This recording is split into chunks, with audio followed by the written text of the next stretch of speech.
to our final topic then. And we're going to be talking once again about some design. And we're going to be focusing on game design documents and kind of the importance of structuring your video game or structuring your game idea. Because this actually kind of is poignant or topical, because I went to one of my high schools around here and I spoke to the kids, and one of the kids was saying, my problem is that I have all these great ideas, I know what I want my game to be, I know it's going to be this amazing thing, but how do I go forward? Like, how do I plan to make a video game? And a game design doc is definitely an essential part of that. It is kind of your quote-unquote, it's like the storytelling Bible that we hear about from a lot of like TV shows when they're trying to build how they want seasons and stuff to go. But for video games, I don't think it's really understood that much unless you already know about game design. So, since we actually have a game designer on chat here, I'm going to turn this over to you, Shark. So, what are your thoughts on the importance of having a game design doc, or even just building one in the first place? So everybody has their own ways to do things, and so my way is not the absolute way, but so don't take me for 100%. But I feel like a game design document for any serious game, a non-hobby game, a game that you plan to sell at either a year from now or 10 years from now, if you plan to sell it at any point, I feel like a game design document is needed at some point. There are multiple ways to do it. There are ways where you make the game design document before you even start on anything else, before you do anything else. And there are some ways that you can do it. You start on the game design document after you have started the game and got the core gameplay loop already kind of established to a point.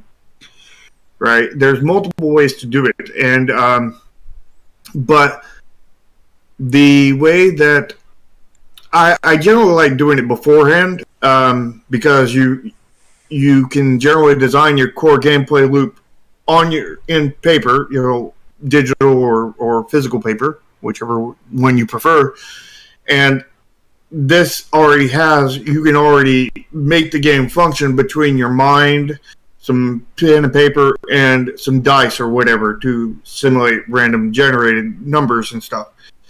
And you can play it, see if it's fun before you even go to the next step of doing a proof of concept. Mm-hmm. And that will save you a lot of work, because if it takes you, I don't know, a week to come up with a rigged together proof of concept versus 10 minutes that you can play it out in your head, I mean, which one wastes more money? Mm-hmm. Kind of thing. But there is a reason why you may want to wait. For example, we did it on Chromasia, not on purpose though. This was kind of by accident. But basically what happened is we were originally going to make it into a different game, but then we ended up having to pivot to another game. So when we pivoted to another game, all the design work that we had previously made was out the window. So the game, it no longer had a game design document. Mm-hmm. And we kept it that way for a while. And we were just going for a generic tactical RPG at first. And then we reached to a certain point in that where that's where we jumped in with the game design file, and we were like, well, we have all this stuff, and now let's grow it and add this system, that system, this system, and give the game character kind of thing. And we started, I think I started that around the 9-month mark of the two and a half year development cycle. So the first 9 months was just a generic tactical RPG. Mm-hmm. And the thing is with a game design document, whether you do it from the beginning or towards middle or wherever you do it at, which I would prefer doing at the beginning, But wherever you do it at, you want to leave room to grow because you've got to have feedback and test your game, and get feedback from people, and you're going to have to change things and rework things, and you've got to leave room in your design file, holes, if you would, perforated mesh that can implement these changes without breaking everything else. And of course, you can't leave every hole in there because otherwise you wouldn't have a game design document. So, there will be stuff that people suggest that will not be able to be implemented, and you'll be like, well, that would be nice, but we can't do that kind of thing. We need to go in another direction. But you can use that as a springboard to get into that other direction, or just, if it wasn't something you wanted to begin with, just not include it, kind of thing, and just find another way around their issue. Yep. But you have to leave lots of flexibility in there. But you also have to have lots of details in there. The main things you want detailed in there is your core gameplay loop. Because if that's not fun and if that's not exact, then you're not going to go anywhere. You want your math formulas detailed, but maybe not all of them. And when I say your math formulas, I mean like your combat system, your leveling system, this, that, and the other. And when you don't necessarily have to have all of them detailed, but you want at least some of them detailed. You want your combat one obviously detailed because you want all of that already worked out. Now then, your leveling system, that has room to play. I mean, you don't necessarily have to figure that one out from the beginning. So that one, you could not detail that one, not put any kind of thing in there and just say, well, we want levels 1 through 200, and let's see what feels best during testing. We'll run these numbers, and we'll run these numbers, and we'll go back and forth until we find something that feels right. So there are certain things that are critical to your game that you want to have in full detail.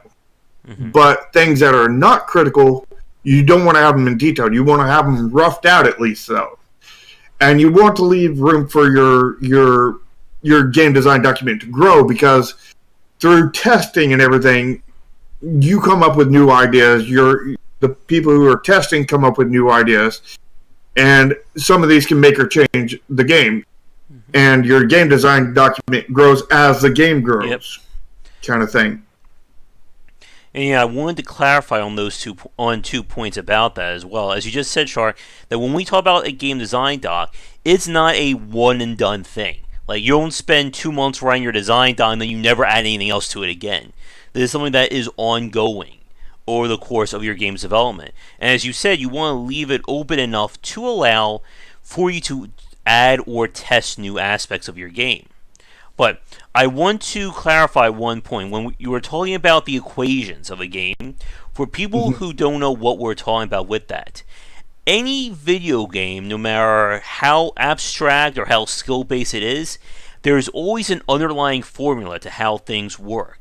Whether it's something as simple as, I swing my sword at an enemy, he takes damage. You may just see that from a consumer point of view, but there can be underlying factors as to, okay, the sword swung, it does, let's say, 2 normal damage. Enemy has a defense of 1.5. Enemy takes 0.5 damage, stuff like that. That's what we talk about when we mean like these formulas, that there is an underlying math to how aspects of your game work. Like in my second book, when we're talking about platformers, if you're trying to build a jumping based system for a platform or any kind of game, there are variables that you have to hard code those values in terms of how that character is going to jump. Now, the player, they're not going to see any of that. All they're going to see is like a little guy who goes like that, jump up and down. Yeah.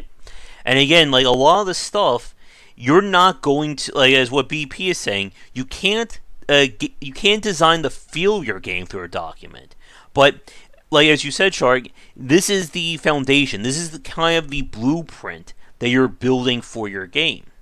Now, with that said, though, I'm sure there are designers out there who may not either write a game design doc or go, as extensively as we're talking about. And while there is something wrong with that, as we said when we were last talking about this, I think it was 2 weeks ago, you still need to chart a plan or chart a course for how you expect your game to play.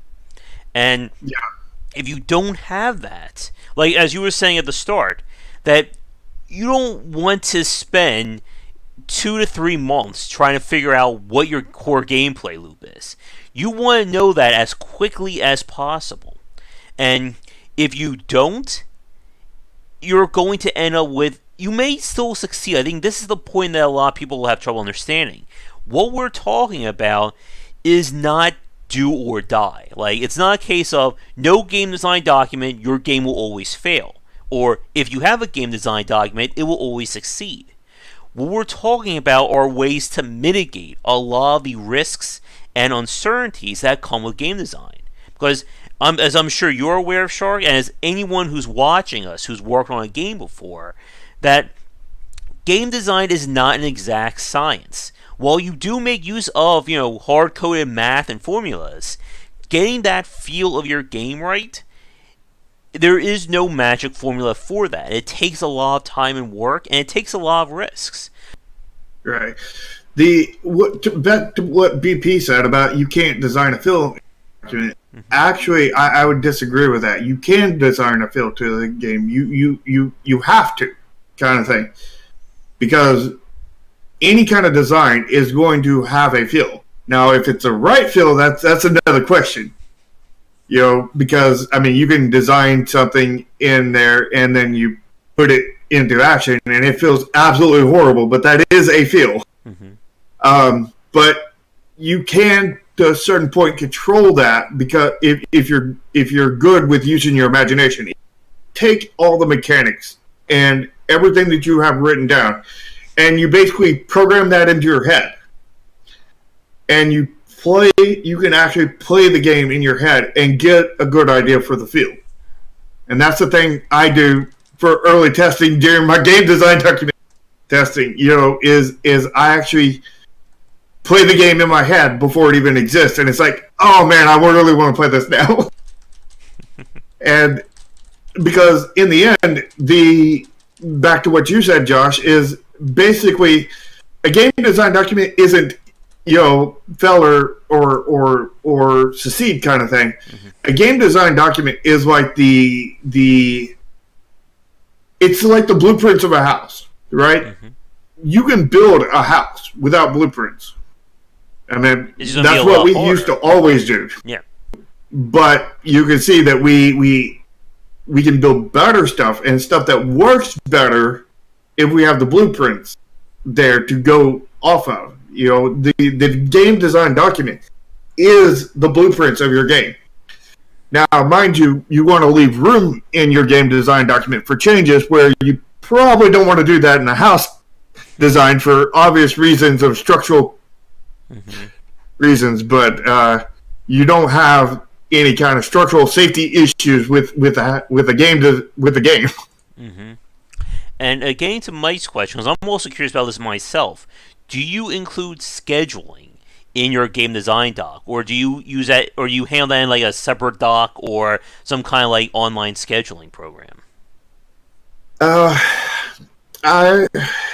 I still haven't figured out exactly what I want to do with scheduling, so I'm really kind of up in the air with that. I definitely do not include it in my game design document, but I do go over my game design document with Monkey, my teammate. And if I had more teammates, I would go over it with them too. And we see basically what kind of scale and scope this is, if this is an easy task, if this is a hard task, if it's a really hard task and it's not integral to the design of the game, then we normally scrap it right then and there before we even make it.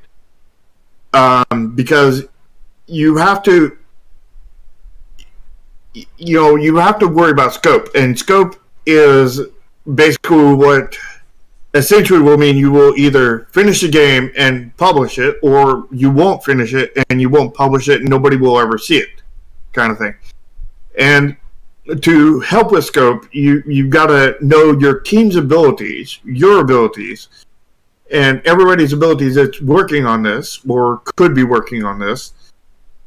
And also, potential hires of people that you could bring in to work on this, and your funds and everything into consideration. And you've got to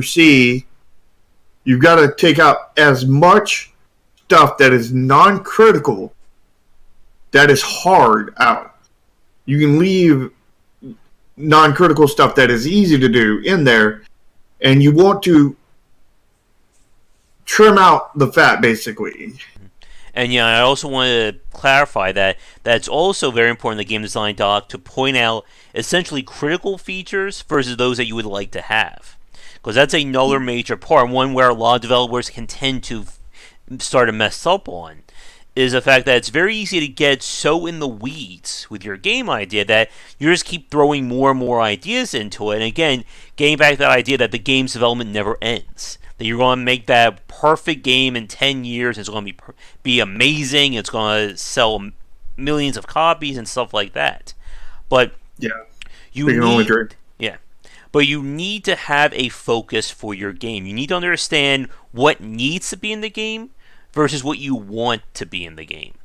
And when you do that, that's another major part again about being able to frame your game's idea like this. That again, in a design doc, you can write whatever the hell you want. Do you want your game to have a bonus massively multiplayer online mode? You could do that. But while that stuff is great, you always again have to relay it back to what it is your core gameplay loop is. What are you trying to make out of your game? Because if your game is going to be designed around, again, let's make it, if you're trying to build a first-person shooter, well, what's in a first-person shooter? What are the core elements of that? You need to figure that out and then figure out, okay, how is my game going to apply that? Because just as with platformers and strategy games and RPGs or any other genre you can think of, there's an infinite number of ways of designing this game. But you need to figure out the way that you can make. And if you can't figure that out, you're never going to be able to finish this title. With Vision Self Reset, the developer that you had on there that stole all my game ideas and everything.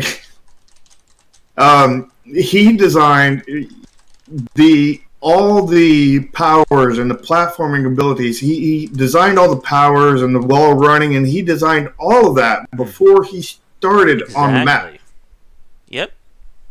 Because he probably had all that stuff down in a game design document beforehand, that he wants the power to run up a wall. He wants the power to run across water. He wants the power to run rewind time jump and do all this other crazy stuff. Yeah. Mm-hmm. And all that was on his game design document, probably. Yeah.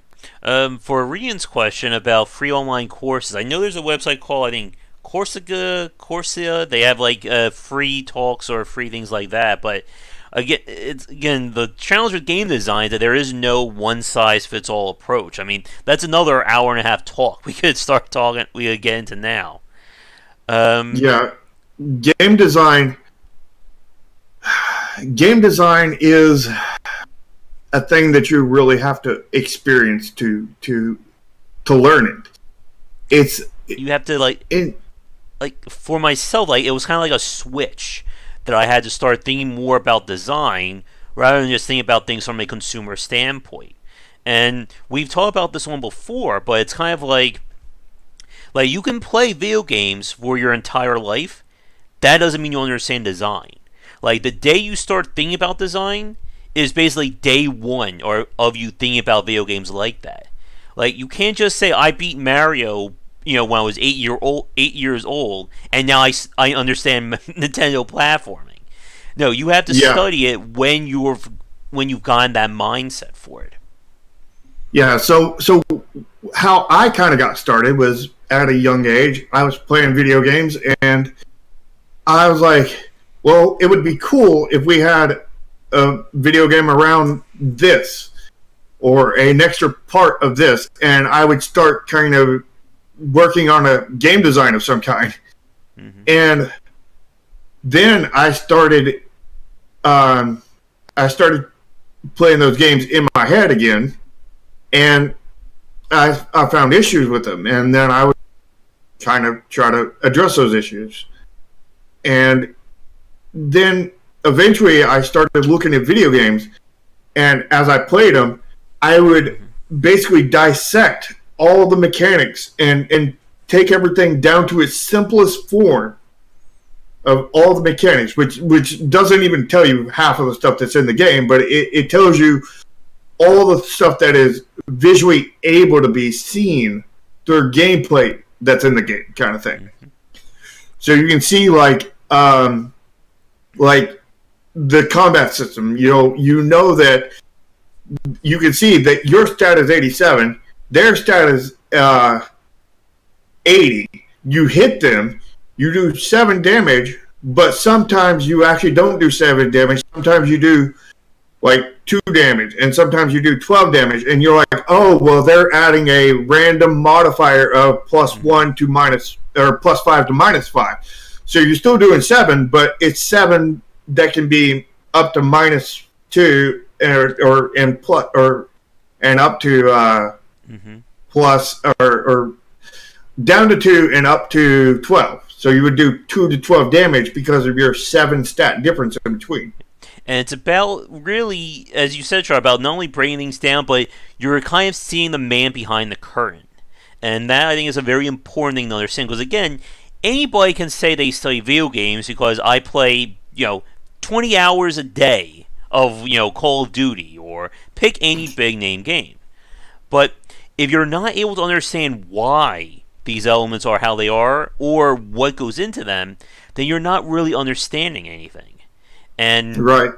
Again, like between Shark and I, this is like 4 hours of talking in the making. I can feel it. We get on this topic. I'll throw this over to you, Shark. Do you have any final parts or anything that we didn't talk about that you would like to bring up now about game design docs?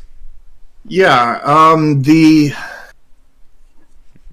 The thing is when you break a game down to its simplest terms and get you see all these mechanics and everything. How do I explain it? You see all of these mechanics in their simplest form, and they give you an idea of exactly how everything stitches together, how everything goes together. And the importance of this is that you need to play games that are bad as well as games that are good. You need to play. You need to suffer. Suffer for your art. Through some of the most horrible games and do research on all the games that are similar to your game or in the same genre of your game, or as many as you can when you're going to make a game. Like in making Project Triad, it's a card game, right? So I've suffered through a lot of Hearthstone playing that I really wish I didn't have to play, but and I've learned what they've done right, what I feel like they've done wrong. I've played a lot of Magic the Gathering. I absolutely love that because they have really good design, and the only real downfall I would say within that game would be the downfalls of Magic as a physical card game, not as the video game kind of. To see any kind of downfalls as of the mechanics of the video game for the most part, other than maybe being a little bit too greedy on certain points, but then really being a little bit too ungreedy in other parts. So there's that.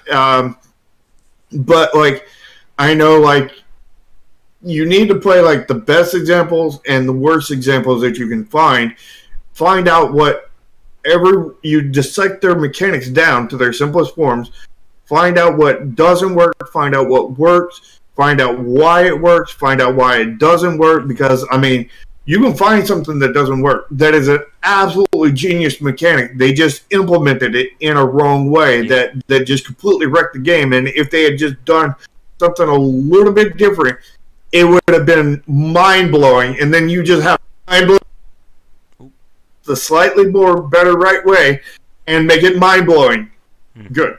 Here's my final question, I guess kind of like my final thought. I guess for you, Shark, as we've said before, like going back to Vision Software, he said, you could certainly tell when you play that game that, I think his name was Mark. I got his name right there. So. But that it definitely seemed like he knew what he was doing when designing that game. Like, again, it's kind of like the difference, like when you walk in, like, again, we're using like homes and houses as our analogy for tonight. But it's ideal like when you walk into a home that it looks like somebody who designed this house knew what they were doing. Versus somebody, like there's a bathroom right next to like the living room next to, some crazy fireplace. Like when you say those crazy, weird houses that people used to make fun of. So, yeah. My question is, like, as, again, someone who studied design, like, have you developed kind of like that sight for when you look at a game and know this developer knew what they were doing versus somebody who just like threw everything together and kind of hoped and prayed that it all would work out in the end? To a point, yeah. Like, you can see that. I mean, you can't see that in all games, but you can certainly see that in some games. Like, I could see that in Vision Soft Reset, and that's the reason why I was like, I think that was actually planned, kind of thing. And there's other games that are kind of train wrecks that you're like, yeah, they did not plan this out properly. I mean, they definitely had a game design document, but they did not plan everything right. And that would be, Sekiro would be a good example of that one. Because you could tell that they had a game design document, absolutely, but did they do it right? No. I mean, but, like I said, all game design documents have flex, and the systems that are bad in Sekiro could have been where their flex are, and it actually, some of them it is likely to be, because but some of them are definitely not. Like this, the stealth system is not, and the system where the Dragon Rock system is definitely not. Those were definitely in the game design file that was not done right. There's two main things that are pretty much death knells for most indies. If they don't have these two things, you're almost guaranteed to succeed, even guaranteed to fail if you don't have both of these. And that is previous experience in the industry. You've made a game, you've been in there, you've done it, you've experienced it with some other indie studio or some other AAA, which is one I didn't have. So that was like a death knell in my coffin, but I knew about that, and I addressed it as best as I could.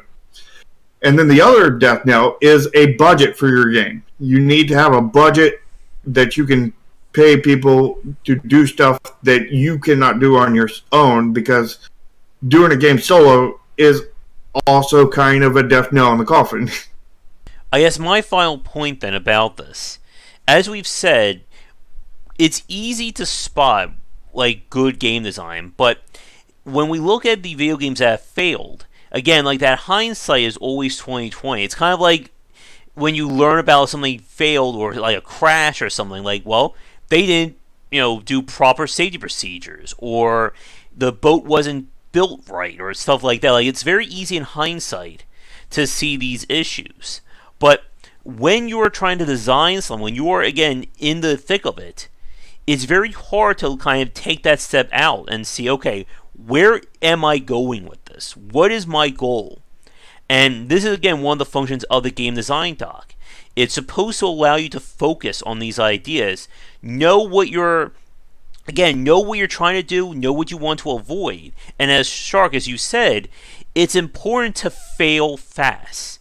You don't want to build your grand idea and then realize 5 years down the line that this game sucks. Or that maybe this game system that I just spent the last 6 months working on is not gelling with everything else. So I either need to make everything else work with it or get rid of it. You want to be able to figure this stuff out as quickly as possible and be able to convey that to the people who are working on your game. Because, again, project management is a very underrated aspect of game development, and that's, again, another 2 to 3 hours added on to this conversation. But there are so many ways for you to fail, and just as there are so many ways for you to succeed. And again, ultimately, you want as many things in your corner as possible. You want to, stack the deck in your favor.